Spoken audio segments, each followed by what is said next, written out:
कहानी की शुरुआत होती है फ्रैंक मॉरिस क्लिंट ईस्टवुड से, जो एक चालाक बैंक डकैत है और कई जेलों से भागने का रिकॉर्ड रखता है।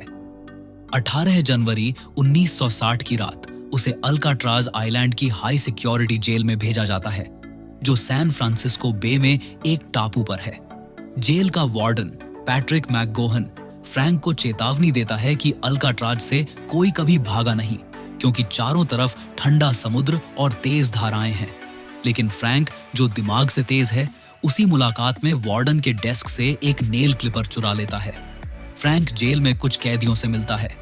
लिटमस फ्रैंक रोंजियो, एक बुजुर्ग कैदी जो अपनी पालतू चूहे से प्यार करता है। इंग्लिश पॉल बेंजामिन, एक ब्लैक कैदी जो लाइब्रेरी में काम करता है और 2 हिलों की सजा काट रहा है। डॉक रॉबर्ट्स ब्लॉसम, एक बयान साहब जो पेंटिंग करता है और पहले अल्काट्राज में क्राइसमम्सम्स फूल उगाता था। फ्रैंक की मुलाकात चार्ली बट्स लैरी हैंकिन से भी होती है, जो उसकी बगल वाली सेल में है, लेकिन फ्रैंक का एक दुश्मन बन जाता है। वुल्फ ब्रूस एम फिशर, एक बलात्कारी कैदी जो शावर में फ्रैंक को तंग करता है। फ्रैंक उसकी पिटाई कर देता है। बाद में वुल्फ यार्ड में फ्रैंक पर चाकू से हमला करता है, लेकिन फ्रैंक बच जाता है। दोनों को सजा मिलती है। फ्रैंक और वुल्फ को डी ब्लॉक की डार्क सेल में डाल दिया जाता है। फ्रैंक जल्दी छूट जाता है, लेकिन वुल्फ अंदर रहता है।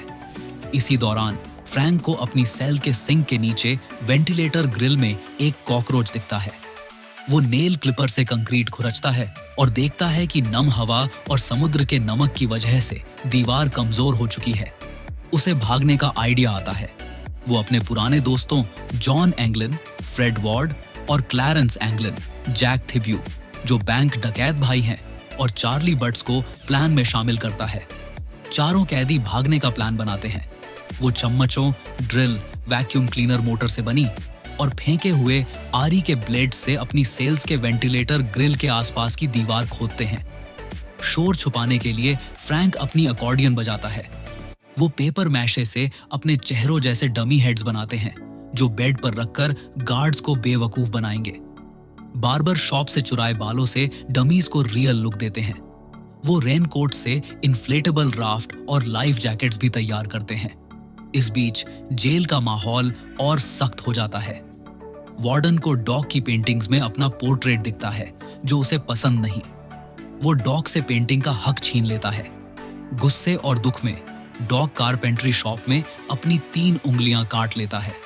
ये देखकर फ्रैंक और बाकी कैदी और बगावती हो जाते हैं। फ्रैंक, जॉन और क्लैरेंस अपनी सेल्स की दीवारें खोदने में कामयाब हो जाते हैं, लेकिन चार्ली थोड़ा पीछे है।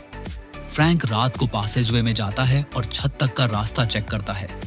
वो एक छोटे पंखे से मेकशिफ्ट ड्रिल बनाकर छत के लोहे के रॉड्स हटाने का प्लान करता है।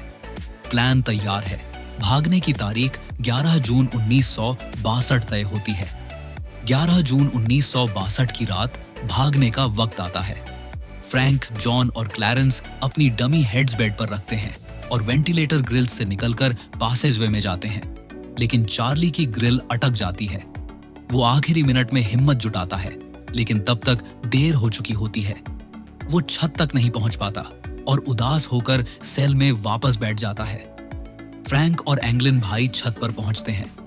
वो इमारत की दीवार से रस्सी के सहारे नीचे उतरते हैं, कांटेदार तारों वाली फेंस पार करते हैं और समुद्र तट तक जाते हैं। वो अपनी राफ्ट को इन्फ्लेट करते हैं और ठंडे तेज धाराओं वाले सैन फ्रांसिस्को बे में कूद पड़ते हैं। वो रात के अंधेरे में गायब हो जाते हैं। अगली सुबह गार्ड्स को डमी हेड्स दिखते हैं और अलार्म बज जाता है। इंग्लिश, जो लाइब्रेरी में काम करता है, मुस्कुराता है जैसे उसे प्लान की खबर थी। सर्च पार्टी एंजल आइलैंड पर जाती है, जहां रेनकोट के टुकड़े और कुछ पर्सनल सामान मिलते हैं। वार्डन जिद करता है कि वो डूब गए होंगे, क्योंकि वो अपना सामान पीछे नहीं छोड़ते। लेकिन उसे एक क्राइसमम्सम फूल मिलता है, जो शायद फ्रैंक ने छोड़ा हो। ये हिंट करता है कि वो शायद बच गए। स्पॉइलर अलर्ट, फ्रैंक, जॉन और क्लैरेंस का कभी पता नहीं चला। FBI ने 1979 में केस बंद कर दिया, ये मानकर कि वो डूब गए, लेकिन कोई बॉडीज नहीं मिली और कुछ लोग मानते हैं कि वो ब्राजील भाग गए। फिल्म का अंत एम्बिग्युअस है। वार्डन फूल देखकर परेशान हो जाता है, और लिखा आता है कि अल्काट्राज 1 साल बाद बंद हो गया।